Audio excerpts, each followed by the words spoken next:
I'm Nathan, and this is Deviant Productions.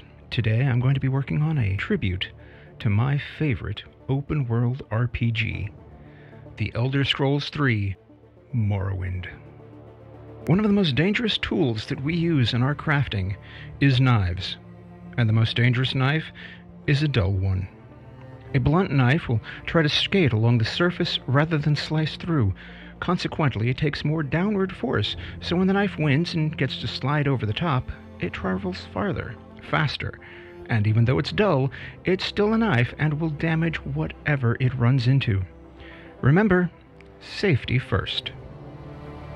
And I mean, let's be honest, a sharp knife just gives you a better cut anyway.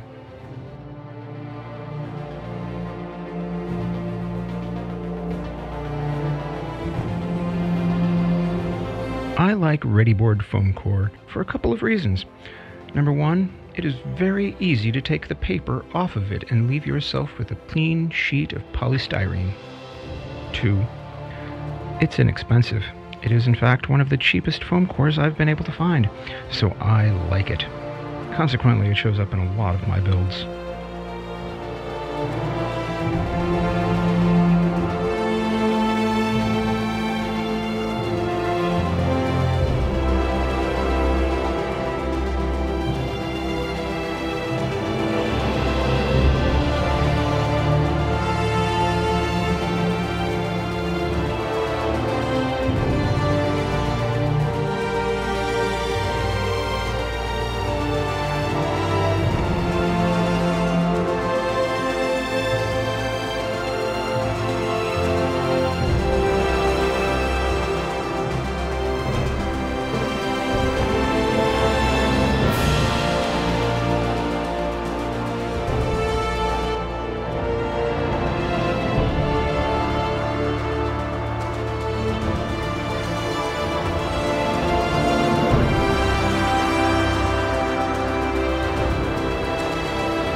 For this particular project, sourcing the pattern was relatively straightforward, tracing the sigil of the Empire off the cover of the strategy guide, and I found the Daedric alphabet online and printed it out at a suitable scale relative to the sigil. Once they were all printed, I used PVA glue and stuck them to the bare polystyrene.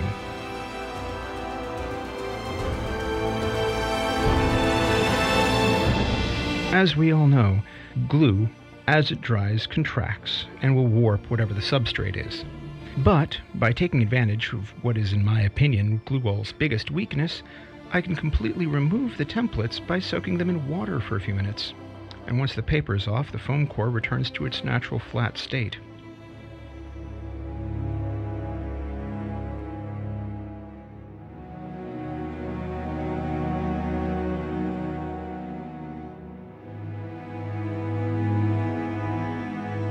I knew going into this that the sigil of the Empire would be unsupported underneath in a few places, so I started off by coating it with a mixture of Mod Podge and black paint. The Mod Podge gives a hard and protective surface, while the black acrylic paint makes it easy to see where the otherwise white sealer has been applied to the white foam. A very useful trick I picked up from Jeremy over at Black Magic Craft.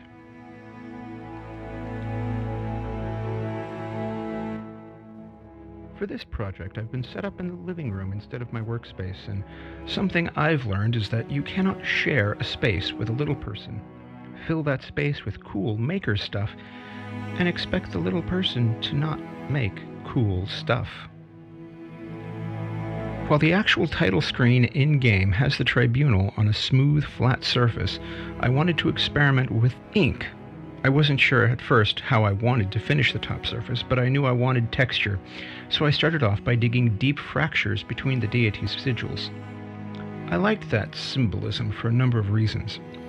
At the beginning of the game, the tribunal, or Almasivi as the locals call them, are gods, but we find that their immortality and deity was contrived and not innate.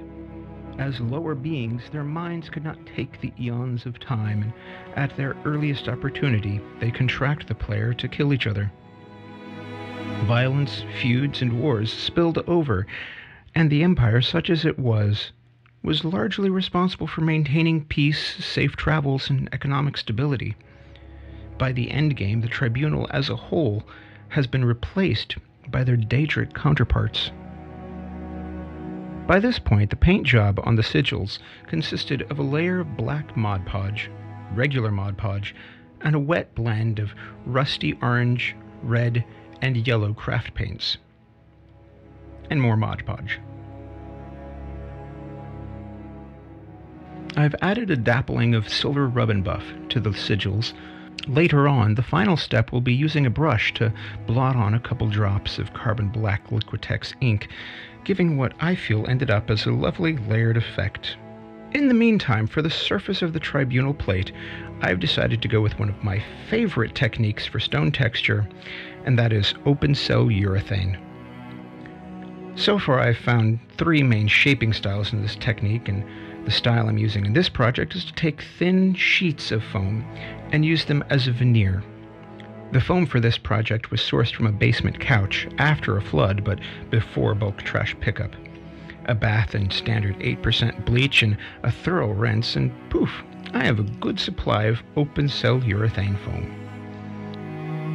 The real trick to this texture is splitting out the sheet of foam. By pulling it apart and not cutting with knives or scissors, the surface will end up with a semi-randomized thickness and texture, successfully, in my opinion, imitating rough stone. The application of the open cell foam to the XPS foam is easily accomplished with hot glue. Low temperature hot glue tends to work better as the XPS has a fairly low melting point. Thanks to the method of finishing and the natural rough stone goal, not a lot of attention needs to be paid to the seams and joints at this stage. Crack happens.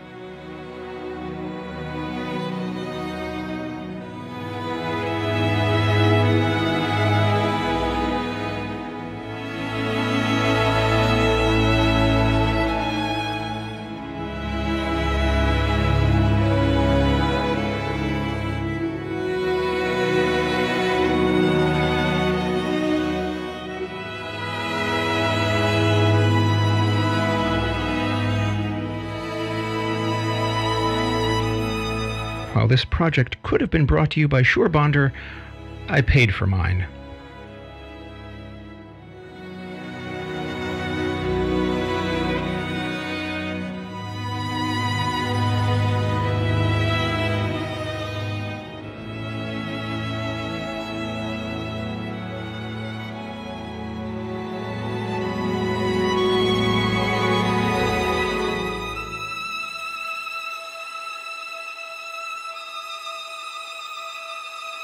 Once the entire surface was coated in the sheets of open cell foam, I went through with some tweezers and shaped the stone look a bit.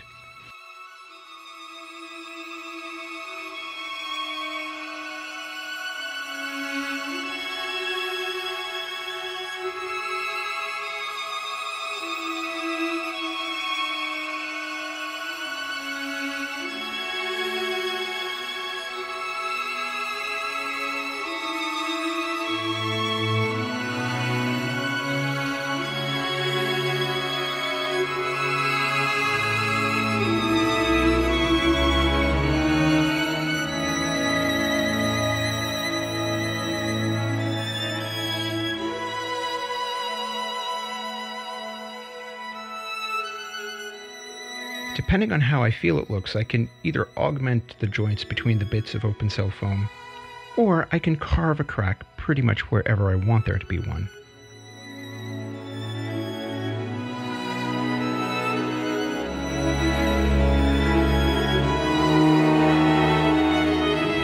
Because of how I wrapped the foam around the corner, I was left with a curve, but with the tweezers I can simply shape a sharper corner.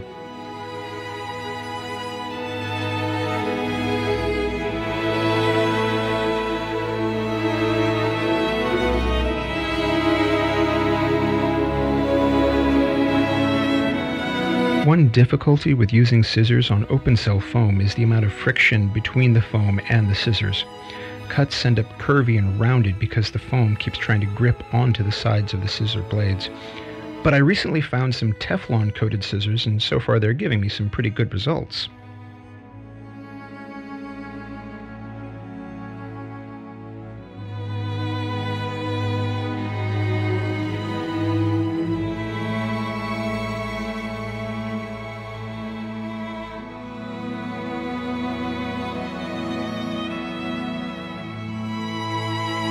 Once the open cell foam has a satisfactory look, I take a brush and paint on a thick layer of white PVA glue. It has to be enough to fill the outermost open cells. I then pour on sand, the finer the better.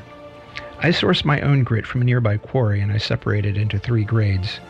For my fine course for this project, the grains all fit through the mesh of a reusable coffee filter. I've found that the sand gives a very convincing stone texture. During this stage, it's easy to blend any mismatched textures with more coats of glue and sand, although you want to be careful not to completely flatten out the texture of the foam. Using thicker PVAs will exploit more of the open cell texture, while thinner or thinned glues will create a smooth or muddier surface, and you lose some of the effort that you put into the shaping of the foam in the first place.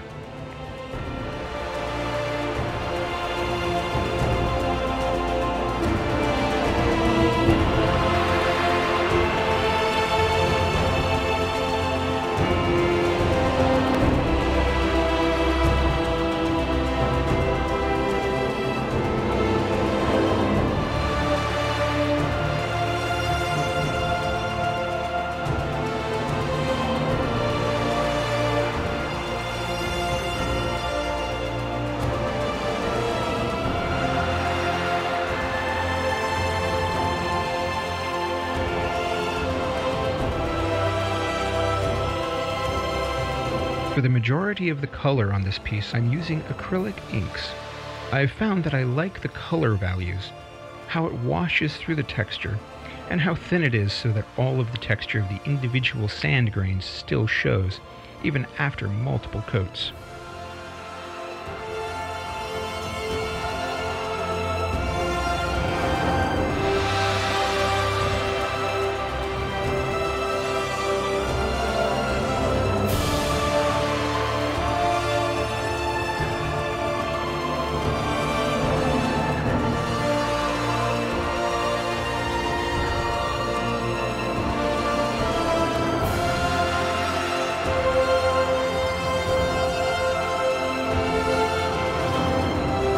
And there we have it, my homage to my favorite open world RPG.